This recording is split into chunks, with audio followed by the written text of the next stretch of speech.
Vou pedir aos meus amados que, agora num breves minutos, possam abrir a Bíblia no capítulo de número 1 do livro de Apocalipse.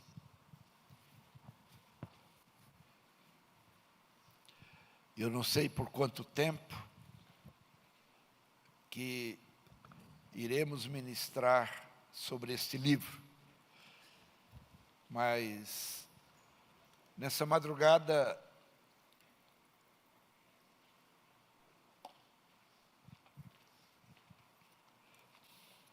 como eu disse a eles, desde as 2 até as 8,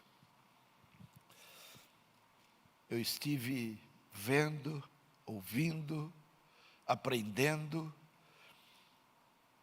e também tributando ao Senhor a gratidão do meu coração, porque diante de homens profundos, conhecedores da língua original, diante de rabis judaicos, eu pude me alegrar por ver que Deus tem nos dado uma palavra viva e direcionada para a vida eterna. E ainda além de tudo, me ensinar, me mostrar que por trás da letra, por trás de uma organização de um povo de origem, por trás de direcionamentos de homens que se aprofundaram dentro da própria história do Evangelho. O Senhor tem dito que por trás de tudo isso tem o revelar do Espírito Santo dele. Nós vamos ver mais algumas coisas nesse capítulo 1 de Apocalipse, aonde eu tenho ficado impressionado de ver por trás da letra acontecimentos tão gloriosos. E eu vou orar e pedir a bênção do Senhor sobre a ministração. A palavra já é abençoada. Vou pedir que Deus abençoe o ministrar dela, para que, como ela está aqui, ela chegue no teu coração e possa fecundar a tua alma e te dar a convicção, e isto é o glorioso, de que a caminhada que estamos trilhando vai nos conduzir a um porto seguro. Não nos deixará em dúvidas, porque a Bíblia não traz confusão. A Bíblia dilacera a confusão e nos traz convicção. Então é isso que mais essa noite nós queremos vivenciar. Pai, fale conosco agora. Senhor, e nos dê, Pai, a alegria de podermos desfrutar da revelação do Teu Espírito. Eu te peço, Senhor, no nome de Jesus, que a Tua abundante graça repouse sobre o Teu servo que ministra e sobre aqueles que ouvem. E que juntos possamos discernir a Tua voz nessa noite. Fale conosco, no nome de Jesus Cristo. Amém. Podemos assentar.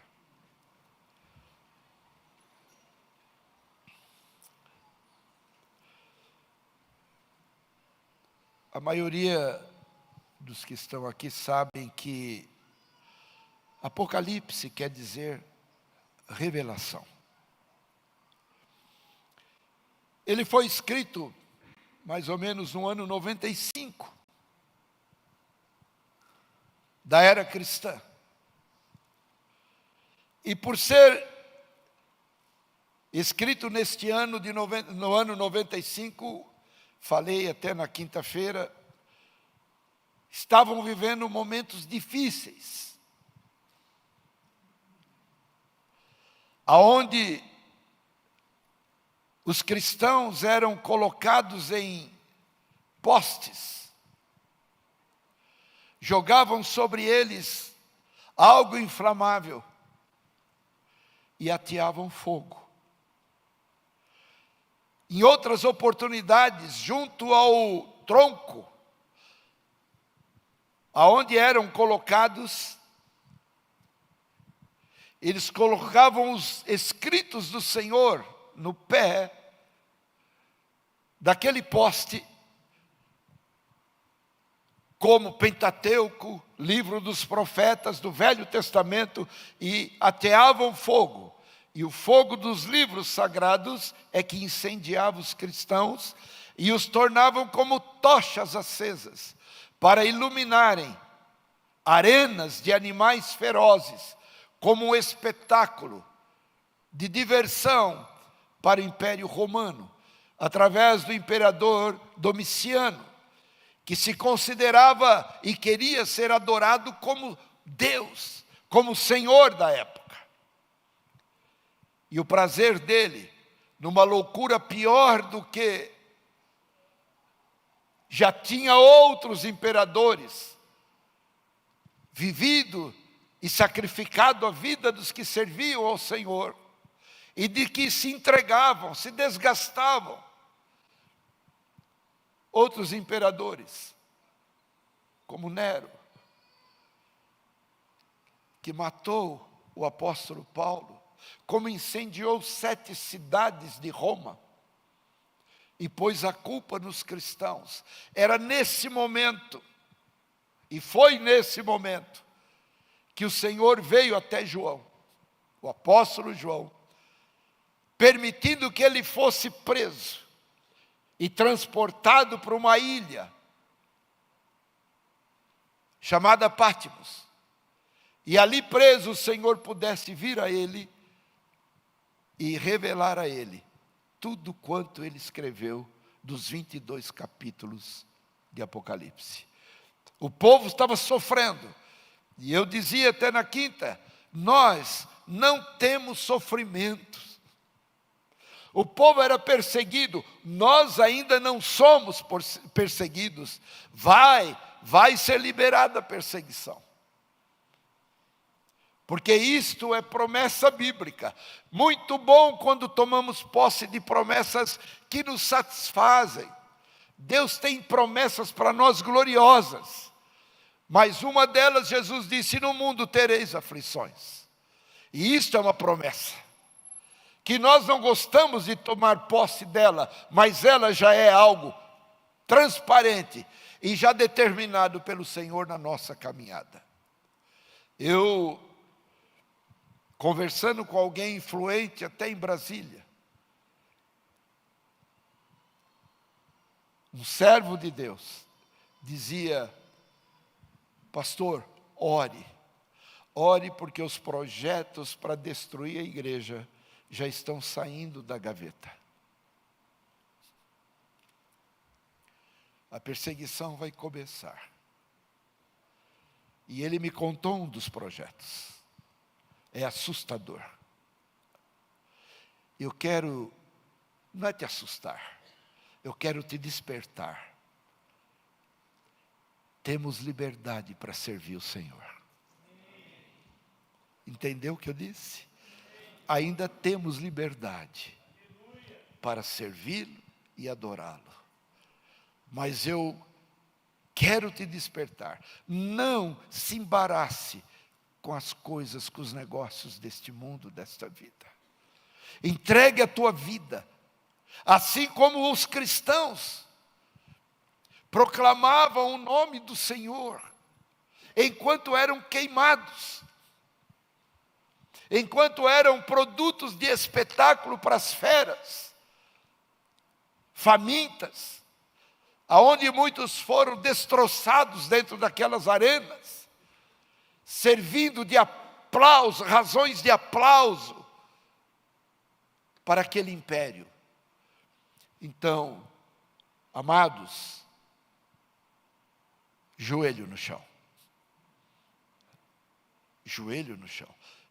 Uma coisa me alegra, porque na medida que os sinais da palavra vão se cumprindo, logicamente fica mais cristalino a volta do Senhor. Ele já está para voltar. Ele só está aguardando a ordem do Pai e também está aguardando eu e você nos entregarmos totalmente na mão dele. E dizer: Senhor, conta comigo para proclamação, revelação dos segredos da tua palavra. Foi e tem sido nesse momento que o Espírito de Deus abre as cortinas para revelar o que tem no reino de Deus e que está prestes a vir a nós. Mas o Senhor tem permitido que nós já consigamos enxergar.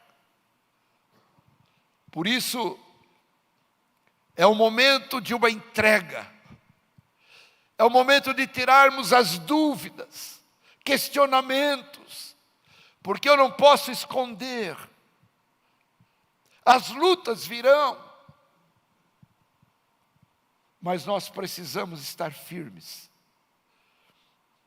porque o Evangelho, que não toma posse do que Deus promete em todo o contexto da sua palavra, não é o Evangelho verdadeiro. Há momentos que precisamos tomar decisão. Há momentos que eu não posso me distanciar dessa palavra, porque a distância dela me revela a distância que eu estou de Deus. Mas quando eu me aproximo dela, quando o meu coração começa a ferver por ela, assim como a palavra diz que nós temos que ansiar pelas coisas de Deus, assim como a corça anseia pelas águas. Quando meu coração ferve, que a palavra, o salmista diz: o meu coração ferve com palavras boas. Faço, me alegro no que tenho feito no tocante ao rei.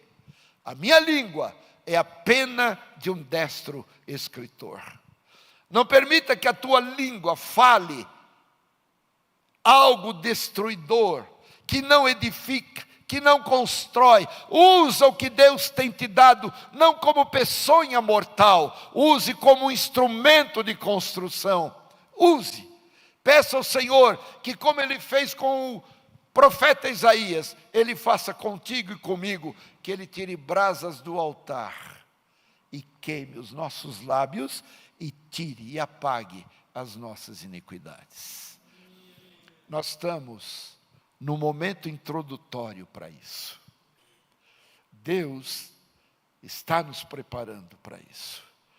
Eu pude ver, através dessa conversa, desse diálogo, com esse servo de Deus, e como desta madrugada pude enxergar, a última dispensação já está vindo na particularidade de cada um de nós. Deus vai despertar o povo dele particularmente. Nós vamos sentir algo diferente, porque é o momento do preparo da noiva. A noiva vai ter que agora ser ornamentada para encontrar o noivo. E nós somos a noiva de Cristo. E nós temos que estar ornada, porque a noiva do Senhor não tem defeitos, não envelhece.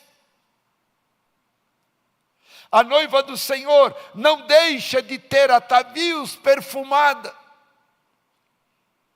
para encontrar aquele que está às portas para voltar. E, irmãos, depois do que eu ouvi nessa madrugada, eu posso dizer, Mateus 24, verso 3 e verso 5, se não falha a memória, o Senhor Jesus diz assim: acautelai-vos, para que ninguém vos engane. Hoje, muitos correm um risco. Mas o Senhor está abreviando o tempo para que nenhum dos seus se perca. Os cientistas que não são cristãos, pelos seus cálculos, já chegaram à convicção de que nós não estamos vivendo mais 24 horas do nosso dia, da nossa noite, mas estamos vivendo em 16 horas. O relógio está virando ventilador. As hélices, os ponteiros estão girando de uma forma que não se notam. Não se veem, mas se notam. Porque o que nós fazemos, o dia não é suficiente para cumprirmos 10% do que programamos. O tempo está se abreviando. Irmãos, eu não sei quantos anos o Senhor nos dará de liberdade. Mas enquanto é dia, diz a palavra, enquanto você tem condições, vida, forças, não espere chegar o momento em que os homens fortes percam as forças, que são as pernas, em que os guardas da casa, os braços, se abaixam, entre que os que olham pelas janelas, que são os olhos, enfraqueçam, em que as duas portas da rua, que são os ouvidos, fiquem surdos, e antes que os moedores caiam por já serem poucos, antes que chegue esse tempo, em que muitos vão dizer, eu não tenho neles contentamento, vamos viver o que Deus tem nos dado e renovado a aliança de vida comigo e com você, todos os dias. Você está aqui sentado, porque hoje de manhã, alguém que te ama, te despertou, te deu vida e te falou, mais um dia eu te presenteio, use este dia para a honra e glória do meu nome. Neste verso 1,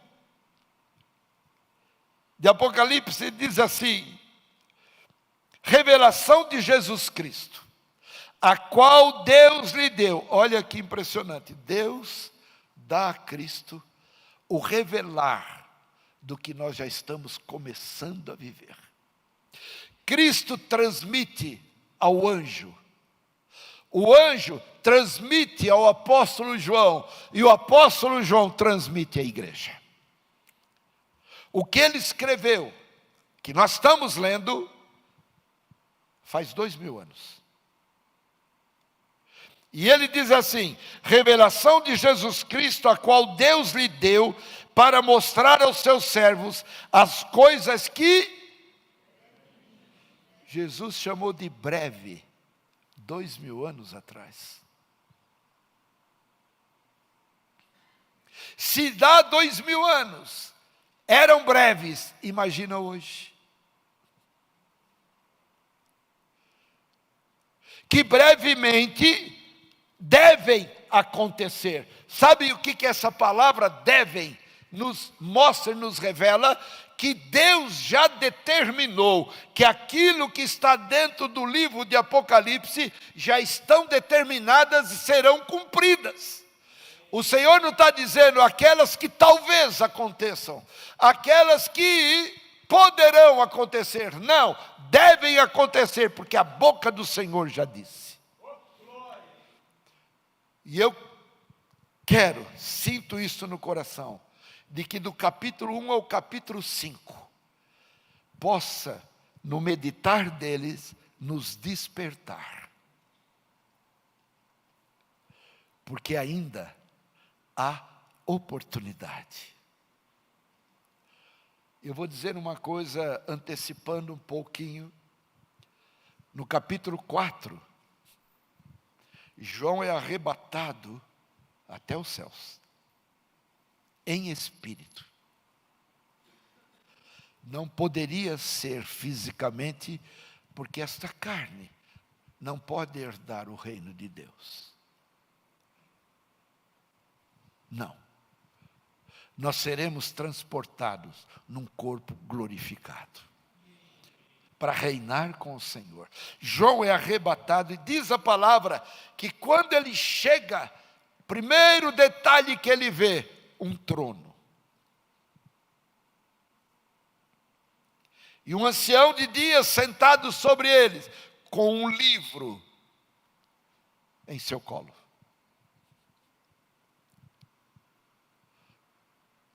E ele, João, começa a fixar o olhar, um olhar não mais contaminado, porque naquele momento Deus o preparou para que ele pudesse enxergar as riquezas lá de cima. E ele está contemplando o trono, está contemplando o ancião sentado com um livro. E isso quer dizer, aquele que tem a história da minha vida e da tua vida nas mãos dele.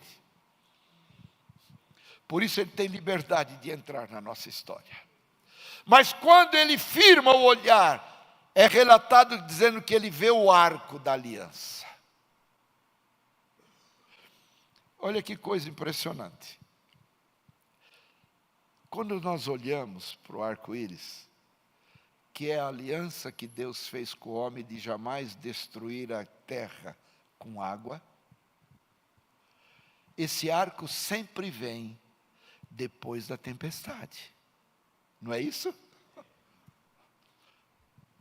João viu o arco antes das tempestades que começarão no capítulo 6, nas taças, nos selos, nas visões. Ele vê o arco antes. O que isso quer dizer para nós? Se o arco é a figura da aliança de Deus para com o homem, o Senhor está dizendo, eu já vou mostrar a vocês, ou revelar da minha aliança, antes que venham as batalhas, as guerras, e todas as tempestades, e tudo quanto Deus relata neste livro, de coisas terríveis que vão acontecer. O Senhor está dizendo, eu estou fortalecendo vocês antes da luta. Eu estou mostrando a vocês que antes de começarem a batalha, eu estou preparando vocês. Eu estou fortalecendo vocês. O arco já está no trono.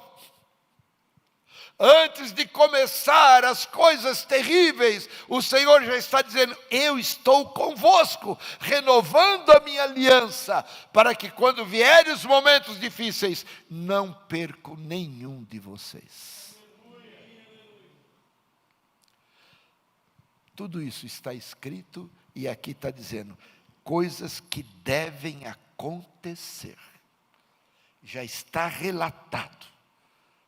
E o impressionante que eu vejo, quando nós olhamos, e hoje os escatólogos têm aí uma visão muito ampla da ligação do livro de Daniel com o livro de Apocalipse, e lá no livro de Daniel, no capítulo 12, lá no verso 4, o Senhor chega, no último capítulo, e diz assim, Daniel, fecha as palavras desse livro até o tempo do fim.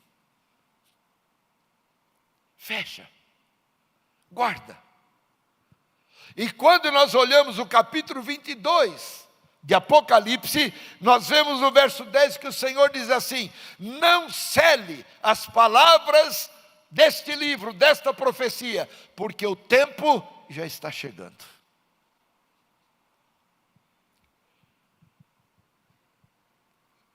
Queridos, o que nós estamos fazendo nesta terra? Por que Deus nos mantém vivos? Por que Deus te presenteia com a continuidade da vida? Por que o Senhor te desperta todas as manhãs? E até antes de despertar, por que Deus acampa os seus anjos ao redor do teu leito? Por que Deus te dá uma noite abençoada com a presença dEle. Porque a palavra diz que a presença de Deus nos faz descansar. Nós deitamos e dormimos e Deus não dorme, não tosqueneja, não dá sono às tuas pálpebras por nossa causa. Para no amanhecer, no raiar do dia, ainda que a noite possa ser uma noite de choro, mas eu tenho uma promessa, que a alegria virá no amanhecer. E Ele promete isso, Ele é fiel, leal, Ele não falha. Não importa, mas Ele está cuidando de mim e de você. Ele está olhando cada sentimento, cada pensamento, antes de pensarmos. Ele já está estabelecendo, como diz João, quando ele olha, ele ouve uma voz como voz de trombeta, e ele diz aqui no verso, deixa eu ver aqui.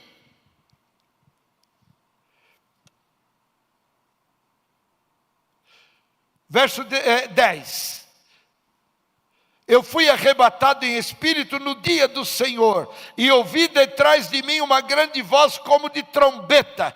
Tem 3 tipos de voz do Senhor que me chama a atenção. Primeiro, voz de trombeta. O que é isso? É o que o Senhor está fazendo nessa noite, nos despertando. Ele está dizendo para nós, acorde. A voz de trombeta, a trombeta é para despertar, para pôr o povo em pé para algo, para algum acontecimento. Depois tem voz de muitas águas, aonde, quando Ele fala, o Espírito entra, e estas águas faz em nós uma fonte inesgotável. E terceiro, eu vejo aquele momento em que Elias fala, quando Elias está num momento, meus irmãos, de uma depressão terrível, querendo a morte, fugindo, e o Senhor disse para ele assim, que fazes aqui, Elias? O Senhor não está dizendo para ele, que fazes aí dentro da caverna? O Senhor está dizendo, que fazes aqui? O Senhor já estava lá dentro da caverna esperando ele, e a palavra diz que depois do terremoto, depois do vendaval, depois de tantos acontecimentos da natureza, vem uma voz mansa e delicada. Se prepare para ouvir essa voz. Se prepare. É o descanso. É o descanso. E ele diz no verso 11, que dizia, o que vês? Escreve-o em um livro, envia-o às 7 igrejas que estão na Ásia, a Éfeso, a Esmirna, Pérgamo, Tiatira, Sardo, Filadélfia, Laodiceia. E aí o 12 diz, virei-me para ver quem falava comigo. E virando-me, eu vi o quê? Figura da igreja. E ele diz assim, vi 7 castiçais de ouro, e no meio dos 7 castiçais, ele viu quem? Jesus não sai de dentro da igreja. Ele estabelece um diagnóstico.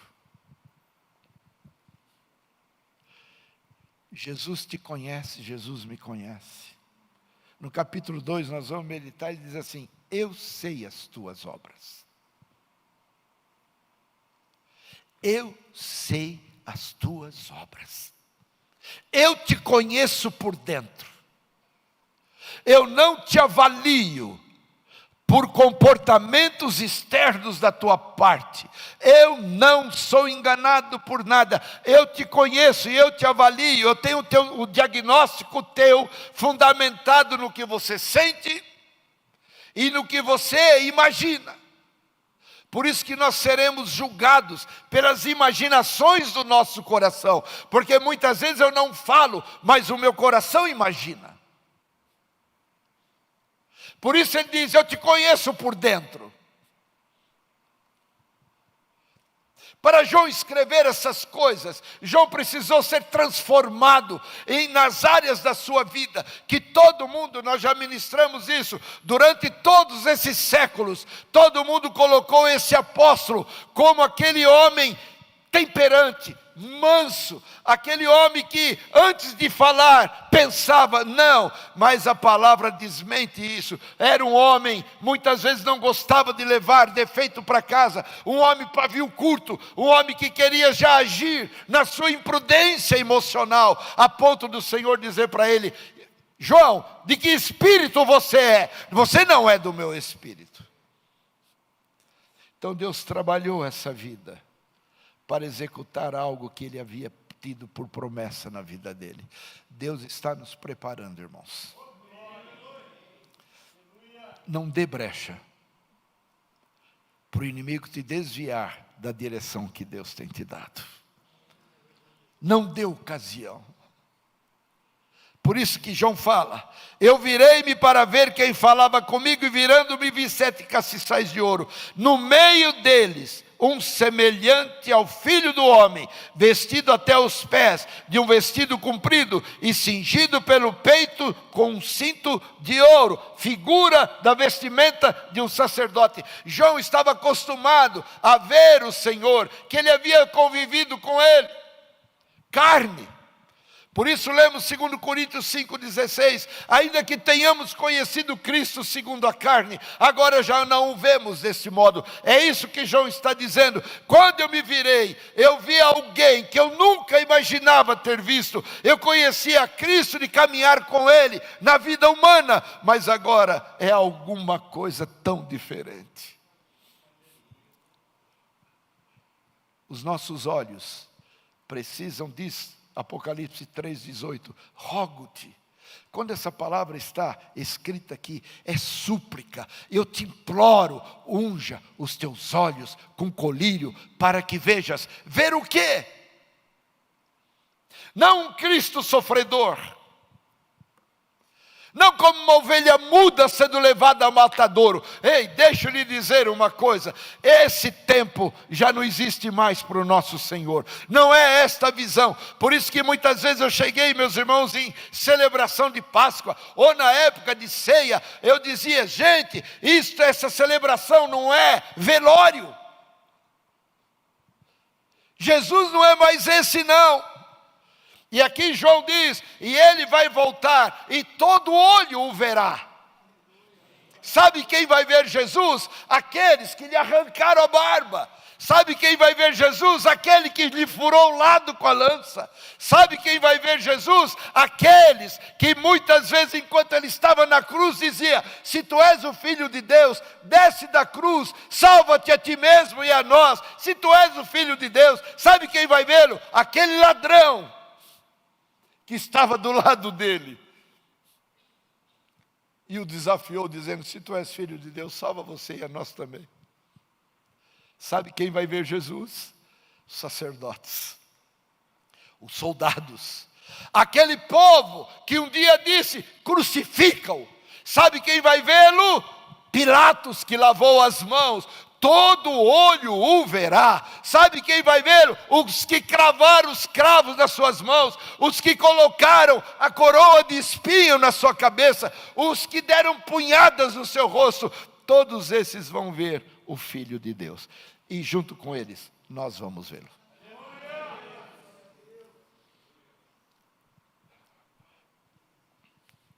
Não para condenação. Portanto, peço ao Senhor que te dê visão de quem é Jesus hoje para a tua vida.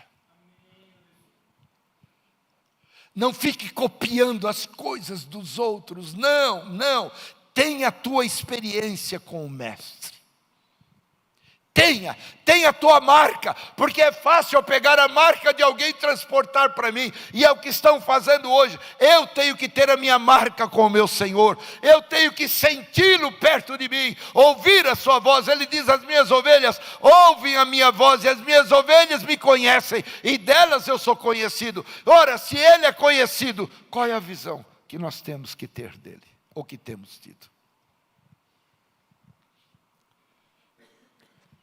Eu encerro dizendo que Jesus morreu para abrir o livro. morreu para abrir o livro, desatar os seus selos. Vamos enxergar a realidade de quem é Jesus. E o salmista diz: uma coisa eu pedi ao Senhor, uma coisa, e eu a buscarei. Salmo 27:4. Eu a buscarei, que eu possa estar todos os dias da minha vida, onde? Na casa do Senhor, para, em primeiro lugar, fazer o quê? Contemplar a sua formosura. Não é mais aquele Cristo na dependência dos homens, de julgamento, de autoridades. Ele não está mais debaixo de autoridade, não. Hoje ele é rei. Hoje ele reina. Ele é soberano. Ele é todo poderoso. Nós estamos servindo a eles. Estamos entregando a nossa vida nas mãos dele. Não é qualquer um, não, irmãos. É o Filho de Deus, que tem olhado, que me comprou, estando nós mortos, foi para a cruz no nosso lugar, assumiu tudo, todo o fardo, todo o peso do pecado. E a coisa gloriosa, a promissória que me era contrária, ele rasgou. Rasgou e disse: Pai, a dívida está paga. Eles não devem mais nada para o diabo. E para o Senhor eu paguei, para contigo, bebendo o cálice da amargura. Porque a nossa dívida não é com o diabo. Nós não devemos nada para o diabo. Agora, para o Senhor nós devemos. Para o Senhor nós devemos tudo que Ele fez por nós. Deus te abençoe. Eu não conheço o teu coração, mas eu sei de uma coisa: Ele conhece, e Ele sabe como o teu coração está. Como está a tua alma, os teus sentimentos, os teus pensamentos, contaminados ou puros. Ele conhece tudo. Erga os teus olhos para Ele. E diga para Ele: Senhor, me ensina. Porque nós estamos nos aproximando de uma bifurcação no fim da caminhada. E Ele diz assim: eis que eu coloco diante de vós a vida e a morte, a bênção e a maldição. Escolha, pois, a vida para que vivas. Bifurcação. É o momento que nós estamos vivendo. Não perca a tua alma. Não adianta você ganhar o mundo inteiro e perder o que de mais sagrado você tem. Fique em pé.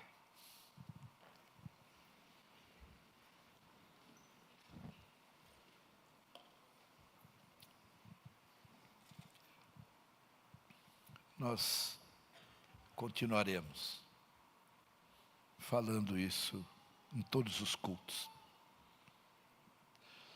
Porque a primeira coisa que eu posso falar do livro de Apocalipse é que ele revela quem é Jesus Cristo. Ele revela. Deus revela quem é o seu Filho. Não deixe de meditar. Muitas vezes você diz: eu não posso perder tempo. Meditar na palavra é ganhar a vida. Não é perder tempo. Nós estamos preocupados, corremos o dia todo para os nossos negócios, para a nossa vida, para os nossos projetos, nossos sonhos. Vamos nos preparando para tudo que imaginamos. Eu quero dizer uma coisa: entregue a tua vida no meditar da palavra. E você vai ver o que Deus vai fazer com a tua vida, com a minha vida e com a vida da igreja. Amém? Senhor, eu quero te agradecer. Agradecer-te por tudo que tu tens feito, pelo teu amor tão grande, pela tua misericórdia sobre as nossas vidas. Nós não merecemos, Senhor, o que Tu tens feito por nós. Mas o Teu amor e a Tua benignidade e longanimidade, que é a causa da nossa salvação, tem se manifestado sobre nós, nossa casa, nosso lar, nossa família, sobre todos nós e sobre a Tua igreja. Ajuda-nos. Ajuda-nos a mergulharmos na Tua palavra. Ajuda-nos, Senhor, a irmos às profundezas dela. Não nos deixe ficarmos na superficialidade. Nos ajude a entrar nesse rio de águas vivas. Toma-nos em Tuas mãos. Nos perdoe se muitas vezes não temos ouvido, entendido e compreendido a Tua palavra. Que o Teu Santo Espírito possa revelar a cada um, através dessa bendita palavra, os Teus propósitos e objetivos na nossa existência. Cubra-nos com a Tua bendita graça. Receba a nossa gratidão por mais uma noite na Tua presença, na Tua casa, e que sejamos, através dessa palavra, fortalecidos, e com a força dela, continuemos a caminhar, a subir o monte, até chegar no topo dessa escada, aonde Tu estás no topo dela, de braços abertos para nos receber. Desperta Teu povo, desperta a Tua igreja, Senhor, e ajuda-nos a não nos firmarmos naquilo que alguém já tem por marca, mas que cada um tem a marca da revelação particular contigo. Revela-nos quem Tu és, revela-nos. Eu Te peço agradecido por tudo no nome de Jesus, e no nome de Jesus eu abençoo o Teu povo. Senhor, a Tua bendita graça, abundante graça, o Teu infinito amor, e a intimidade tão preciosa com o Teu Santo Espírito, esteja sobre todos nós, sobre aqueles, Pai, que não tiveram condição de aqui estar e estão assistindo. Que esta cobertura também esteja sobre eles. Nós Te pedimos em nome de Jesus e com alegria dizemos amém.